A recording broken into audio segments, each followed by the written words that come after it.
தொட்டு தொட்டு என்னை பார்த்து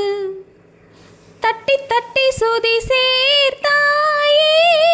எட்டுக்கட்டை உச்சஸ்தாயில்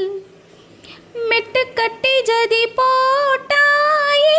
ஆதி தாளம் போட்டு என்னை பாதியாக செய்து தத்தளிக்க விட்டாயே நெஞ்சளவு நின்று தன்னைக்குள்ள செய்யும் சாதகங்கள் செய்தாயே கல்யாணி நான் பாட கரகோஷம் தந்தாயே கண்ணாவுன் முன்னாலே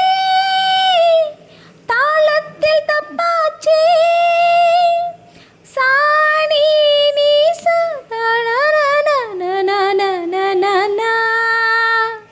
அப்படி பார்க்கறதுன்னா வேணாம் கண்மேல தாக்குறது வேணா தத்தி தவறுதுன்னா நானா தள்ளாடும் ஆசைகள் தானா